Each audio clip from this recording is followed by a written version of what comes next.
کفر اور شرک کی باتوں کا بیان، کفر اور شرک کی باتوں کا بیان۔ ابھی پیچھے بھی عقیدے کے بیان میں کفر کو سمجھایا گیا تھا اور شرک کو بھی سمجھایا گیا تھا۔ کفر کے معنی انکار کرنے والا، شرک کے معنی شریک کرنے والا۔ تو کفر کیا چیز ہے اور شرک کیا چیز ہے، ان کا بیان مندرجہ ذیل میں آ رہا ہے۔ کفر پسند کرنا، کسی دوسرے سے کفر کی بات کرانا، کسی وجہ سے اپنے ایمان پر پشیمان ہونا۔ اگر مسلمان نہ ہوتے تو فلانی بات حاصل ہو جاتی، اولاد وغیرہ یا کسی عزیز کے مر جانے پر رنج میں اس قسم کی باتیں کہنا کہ خدا کو بس اسی کو مارنا تھا، خدا کو ایسا نہ چاہیے تھا۔ یہ سب جو باتیں آ رہی ہیں یہ کفر اور شرک کی باتیں ہیں۔ کفر کو پسند بھی نہیں کرنا چاہیے اور کسی دوسرے سے کفر کی باتیں بھی نہیں کرانی چاہیے۔ اگر کوئی مسلمان ہو یا کسی کے رشتہ دار وغیرہ انتقال کر جائیں تو اس وقت میں کہتے ہیں کہ اسی کو مارنا تھا، اللہ کو یہی کو مار دیا، یہ سب طرح کی باتیں نہیں کرنی چاہیے۔ اللہ کی مرضی جو چاہے کرے، اس کو کوئی بولنے والا، کوئی روکنے والا، کوئی ٹوکنے والا نہیں ہے۔ اس لیے چاہیے کہ انسان کو بھی اس طرح کے کوئی الفاظ استعمال نہ کرے۔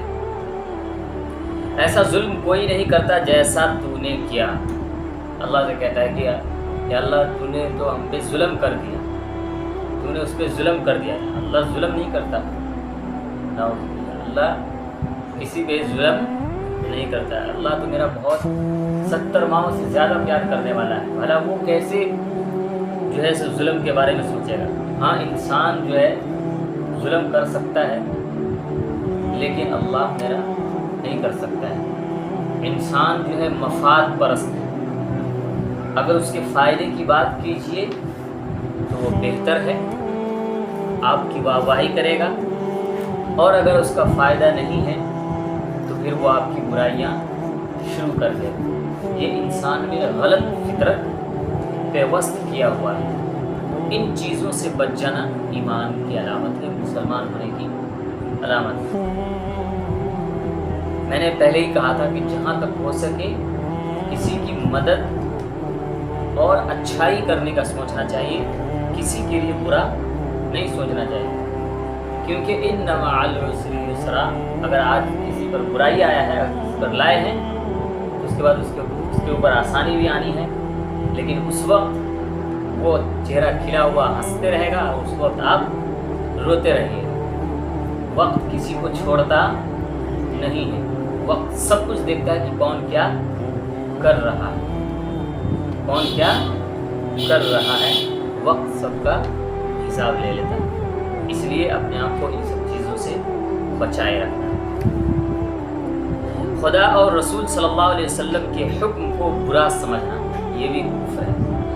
اللہ اور اس کے رسول کے حکم کو برا سمجھنا، اللہ کے رسول کی جو بھی حدیثیں ہیں، اللہ کے رسول نے جو بھی باتیں فرمائی ہے ان کو آنکھ بند کر کے مان لینا چاہیے۔ مان ہی لینا چاہیے نا، بلکہ یقینوں کا یقین، یقینوں کا یقین در یقین کرنا چاہیے، اس میں ہلکی سی بھی نوک جھونک نہیں کرنا ہے۔ اگر آپ نے کیا تو یہ کفر ہوگا۔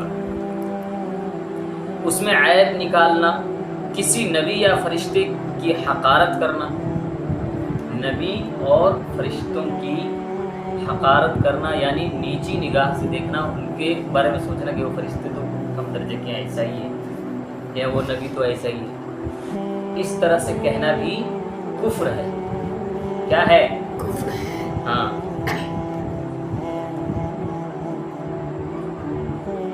اس کو عیب لگانا یا فرشتوں میں یا نبیوں میں کسی طرح کا کوئی عیب لگانا، یہ بھی کیا ہے؟ کفر ہے۔ کسی بزرگ یا پیر کے ساتھ یہ عقیدہ رکھنا کہ ہمارے سب حال کی اس کو ہر وقت ضرور خبر رہتی ہے۔ کچھ لوگ دنیا میں موجود ہیں ایسے جو کچھ پیروں کو مانتے ہیں اور کہتے ہیں کہ میری ہر حالت کو میری پیر جانتے ہیں، تو ایسا کہنا بھی کفر کی علامت ہے، کیونکہ غیب کی خبر صرف خدا کے پاس، اس کے علاوہ کسی کے پاس نہیں ہے، تو یہ پیر کے پاس کہاں سے ہوگی؟ تو ایسی چیزوں سے بچنا چاہیے اور اپنے آپ کو بچانا اور اوروں کو بھی بچنے کی دعوت دینی۔ نجومی، علم نجوم ایک ہوتا ہے، پنڈت یا جن، جس پر جن چڑھا ہو، اس سے غیب کی خبریں پوچھنا، فال کھلانا اور پھر اس کو سچ جاننا، کسی کو نفع نقصان کا مختار سمجھنا، کسی سے مرادیں مانگنا، روزی اولاد مانگنا، یہ سب کیا ہے؟ کفر اور شرک ہے۔ کیا چیز؟ پنڈت سے یا کسی نجومی سے یا کسی پر جن ہو اس سے اپنے متعلق پوچھنا اور اس پر یقین کر لینا، یہ سب کیا ہے؟ کفر ہے۔ کسی کو نفع اور نقصان کا مختار سمجھنا، ایسا سمجھنا کہ یہ اگر چاہے گا تو مجھے مار دے گا، یہ اگر چاہے گا تو چھوڑ دے گا، ایسا کسی کو نہیں سمجھنا چاہیے۔ اس روئے زمین پر کوئی مائع کا لال نہیں ہے جو کسی انسان کا بال بیکا کر سکے جب تک اللہ تبارک و تعالیٰ نہ چاہے۔ اس لیے کبھی ان سب چیزوں میں مت پڑنا، ورنہ خود کچلے چلے جاؤ۔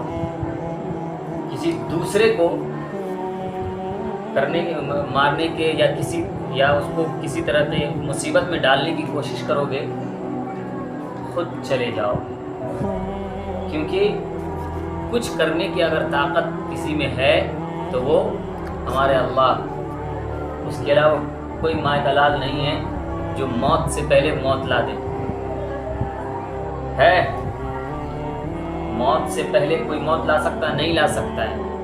اللہ جسے چاہے اونچا رکھے، اس کو کوئی نیچا کر نہیں سکتا ہے، چاہے ساری دنیا کیوں نہ مل جائے، ساری دنیا کیوں نہ مل جائے، اس کو کوئی نیچا نہیں کر سکتا۔ قرآن میں آیا نا، وَتُعِزُّ مَن تَشَاءُ وَتُذِلُّ مَن تَشَاءُ، اللہ تبارک و تعالیٰ نے کیوں فرمایا؟ اگر انسان کے ہاتھ میں یہ رکھ دیتا عزت اور ذلت، کسی انسان کے برا کہنے سے برا نہیں ہو جاتا، کسی انسان کے عزت والا کہنے سے عزت والا نہیں ہو جاتا۔ اگر انسان کے کہنے سے ہوتا تو آج کل کسی کو کھلا دیجیے نا، چٹا دیجیے تو وہ آپ کو جو ہے عزت دے گا، تو عزت والا کہلا جائے گا؟ نہیں۔ آج کل یہ چل رہا ہے، جس کو چاٹنے کے لیے ملتا ہے تو وہ آپ کی بہت عزت کرے گا، اور چاٹنے کے لیے دینا بند کر دیجئے تو پھر وہ آپ کی جو ہے برائی شروع کر دے گا۔ آپ اگر پیر اس طرح رکھ رہے ہیں تو کہے گا ارے پیر تو ایسے رکھتا ہے کہ زمین پھاڑ دے گا۔ بات سمجھ رہے ہیں؟ بہت باریکی بات ہے۔ اچھائی بھی اسے برائی نظر آنے لگتی ہے، اور اس سے یہ ہوتا ہے ایک حسد پیدا ہوتا ہے۔ کیا پیدا ہوتا ہے؟ حسد، اور حسد سے سارے اعمال ختم ہو جاتے ہیں۔ کیا ہو جاتے ہیں؟ جو مثلا آپ نے نماز پڑھا، قرآن پڑھا، یہ سب چیز کر کے آپ نے نیکیاں کو جمع کیا، لیکن آپ کسی شخص سے، کسی انسان سے آپ حسد کرنے لگے، وجہ کچھ دن تک ساتھ میں رہے، بہترین سے ایک دم جو ہے سب کو ایک بہترین سے دیکھے، سب کچھ مانے، کچھ غلطی ہوئی تو اس کو اسٹاپ کر دیے، لیکن جیسے نا اتفاقی ہوئی یا کچھ لینا دینا بند ہوا، اس کے بعد سے آپ نے کیا شروع کر دیا؟ حسد شروع کر دیا، جلنا شروع کر دیا، ان کو بری نظر سے دیکھنا شروع کر دیا۔ تو اسی وقت سے اللہ تبارک و تعالیٰ اس کے نامہ، جس بات پر آپ جلیں گے اسی طریقے سے اس کے نامہ اعمال اس کے اس میں ٹرانسفر ہوتا چلا جائے گا۔ کیا؟ مثلا آپ مجھ سے جل رہے ہیں تو آپ کا جو نامہ اعمال ہے، نیکیاں ہیں، وہ ساری چیزیں کہاں چلی آئے گی؟ میرے پاس۔ آپ خالی ڈبے رہ جائیں گے، تب نا مرنے کے بعد جائیں گے تو کہیں ارے دنیا میں یہ تو بہت حاجی تھے، نمازی، قاضی تھے، قرآن پڑھتے تھے، لیکن یہاں جو ہے جہنم میں جا رہے ہیں۔ وجہ یہی آئے گی، تو جو دکھتا ہے وہ رہتا نہیں ہے، جو رہتا ہے وہ دکھتا نہیں۔ سمجھ گئے؟ تو کسی بھی بات پہ اپنے آپ کو فوراً یقین نہیں کرنی چاہیے، بلکہ جہاں تک ہو سکے اپنے آپ کو بچا کر کے چلنا چاہیے، تاکہ اگر حسد کر رہے ہیں یا کسی کی برا کر رہے ہیں اس میں بھی نقصان ہے، ہاں اگر کسی کی بھلا کر رہے ہیں تو یہ صفات اللہ کی ہے، یہ بہتر ہے۔ اللہ نے کیا کہا؟ کسی کی مدد کر سکتے ہو تو کرو، نہیں کر سکتے ہو کسی کا اگر اچھائی کر سکتے ہو تو کرو، نہیں کر سکتے تو برائی بھی مت کرو۔ ان سب چیزوں سے بچنا ہے۔ اولاد مانگنا، مرادیں مانگنا کسی سے، جیسے آج کل جو ہے سو کچھ لوگ مزار پہ جاتے ہیں اور کہتے ہیں کہ اے بابا مجھے اولاد دے دے، اے بابا مجھے جو ہے سو رزق دے دے، میرے دکان کو جو ہے سو وہاں تک پہنچا دے، میرے 1 کروڑ روپے ہو جائے۔ اس طرح سے مانگنا یہ سب کفر ہے۔ کیا ہے؟ کفر ہے۔ کسی کے نام کا روزہ رکھنا، کسی کے نام کا روزہ بھی نہیں رکھنا چاہیے۔ فلاں بابا کے فقیر ہے، فلاں بابا کے نام سے روزہ، فلاں فقیر، یہ سب نہیں کرنی چاہیے، یہ سب بھی کفر ہے۔ کسی کو سجدہ کرنا سوائے اللہ کے کسی اور کو سجدہ کرنے کا حکم نہیں ہے۔ اگر سجدہ کرتے ہیں تو کفر ہیں، کافر ہیں۔ تو مزار پہ جانے والے ذرا سمجھیں، غور کریں ان باتوں پہ کہ آپ جا کر کے ان مزاروں پہ سجدہ کرتے ہیں، چاہے آپ کتنوں تعویل کر لیں وہ آپ کی تعویل نہیں چلے گی۔ آپ کہتے ہیں کہ تعظیماً بھی نہیں ہے۔ اگر تعظیماً سجدہ ہوتا تو اللہ تبارک و تعالیٰ ایک بیوی کو حکم دیتے کہ اپنے شوہر کو تعظیماً سجدہ کرو، ان کے عظمت کی وجہ سے، لیکن اللہ نے حکم نہیں دیا۔ کسی اور کے سامنے سجدہ کرنا بھی کیا ہے؟ کفر ہے، ہرگز نہیں کرنی چاہیے۔ اسی لیے تو بتایا گیا کہ جب نماز کے لیے کھڑے ہو جائیے تو ایسی جگہ پہ ستھرا قائم کر لیجئے، یا ایسی جگہ پہ کھڑے ہوئیے جہاں پہ لوگوں کا گزر نہ ہو۔ اگر سجدہ کرنے کا حکم ہوتا تو پھر کوئی بات ہی نہیں تھی۔ کسی چیز پر چڑھاوا چڑھانا، کسی چیز پر چڑھاوا چڑھانا، یہ وہ ایک ہی مثال ہے دنیا میں جس سے آپ سمجھ سکتے ہیں۔ مزار پہ جانے کے بعد کچھ لوگ شیرنی یا ایسے کچھ لے کر کے جاتے ہیں اور کہتا ہے کہ ہم چڑھانے کے لیے آئے ہیں، ان کے مطلب مزار کے ارد گرد رکھ دیتے ہیں اور چلے آتے ہیں۔ تو یہ چڑھانا ہوا، تو یہ بھی کرنا کفر ہے، یہ بھی نہیں کرنا چاہیے۔ غور سے سماعت فرمائیے۔ کسی کے نام کی منت ماننا، کسی کے نام کی منت بھی نہیں ماننی چاہیے۔ منت ماننا سمجھتے ہیں؟ منت یہ ہے کہ مثال کے طور پر کہ آپ کے نام سے آپ کے لیے جیسے کہا جاتا ہے کہ اللہ تبارک و تعالیٰ میرا اگر کوئی کام ہو جائے تو میں 3 روزے رکھوں، تو اسی طریقے سے کسی انسان کے متعلق کہ میں اس کے لیے منت مانتا ہوں کہ وہ ایسا ہے، وہ ایسا ہے، تو اس طرح کی منت بھی نہیں ماننی چاہیے، اسی کو منت بولا جاتا ہے۔ کسی کی قبر یا مکان کا طواف کرنا، کسی کے قبر یا مکان کا طواف کرنا یہ بھی کفر ہے۔ طواف صرف اور صرف کعبہ اللہ کا ہے، کسی قبر کا نہیں ہے۔ غیر مسلم لوگ کو دیکھیے گا کبھی پیڑ کو طواف کرتے رہتے ہیں، دھاگا لے کے گھومتے رہتے ہیں، کبھی یہ سب چیز کیا ہے؟ کفر ہے۔ کسی جگہ کا کعبہ کے برابر ادب و تعظیم کرنا، کعبہ کی جتنی ادب اور تعظیم ہے اتنی تعظیم کسی اور جگہ کی کرنا، یہ بھی کفر ہے۔ کسی کے نام کا بازو پر پیسہ باندھنا، کسی کے نام کا بازو پر پیسہ باندھنا، چوٹی رکھنا، بدھی پہننا، ہاتھ میں جو کلائی میں بدھی وہ لال دھاگا جو کہتے کہ ہم فلاں بابا کے مزار پر سے لائے ہیں، اجمیر شریف سے لائے ہیں، کلیر شریف سے لائے ہیں، پتہ نہیں اس لیے یہ پہنے رہیں گے تو کچھ نہیں ہو، یہ سب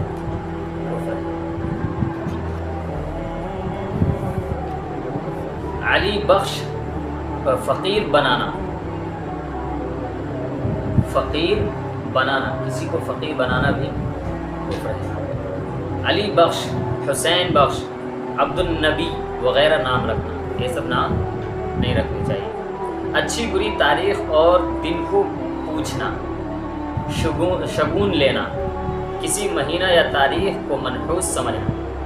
کوئی بھی یہود و نصارہ میں ایسا ہوتا تھا کہ سنیچر والے دن کو منحوس سمجھتے تھے، یا ایسے دن ہوتے تھے جس کو منحوس سمجھتے تھے۔ تو کسی دن کو یا تاریخ کو منحوس نہیں سمجھنا چاہیے۔ شگون لینا، غیر مسلم لوگ کہتے ہیں کہ آج اچھا شگون ہے، آج کا دن اچھا ہے، فلاں دن اچھا نہیں ہے، یہ دن میں شادی کرنی چاہیے، اس دن میں شادی نہیں کرنی چاہیے، یہ سب شگون لینا کیا ہے؟ کفر اور شرک۔ تصویر رکھنا، تصویر رکھنا بھی کفر و شرک ہے۔ خصوصاً کسی بزرگ کی تصویر برکت کے لیے رکھنا اور اس کی تعظیم کرنا، یعنی جناب رسول اللہ صلی اللہ علیہ وسلم کو بشر نہ جاننا، یہ بھی کسی بزرگ کی بھی تصویر نہیں رکھنی چاہیے اور اس کی تعظیم بھی۔ اور رسول اللہ صلی اللہ علیہ وسلم کو بشر نہ ماننا، بشر کے معنی بتایا کہ انسان، جو اللہ کے رسول صلی اللہ علیہ وسلم کو انسان نہ مانے وہ بھی کافر اور مشرک ہوگا۔ بلکہ آپ کی الوہیت کا قائل ہونا، بلکہ قائل ہونا، اپنے کو اللہ تعالیٰ کے سوا کسی ولی بزرگ یا رسول اللہ صلی اللہ علیہ وسلم کا بندہ جاننا، اللہ کے سوا کسی رسول یا ولی یا نبی کا بندہ جاننا، بندہ صرف اور صرف اللہ کا ہے، رسول کے ہم امتی ہیں۔ آپ کو مثل اللہ تعالیٰ کے عالم الغیب جاننا، آپ صلی اللہ علیہ وسلم کو اللہ تعالیٰ کی طرح عالم الغیب سمجھنا، یہ بھی کفر اور شرک ہے۔ اللہ تبارک و تعالیٰ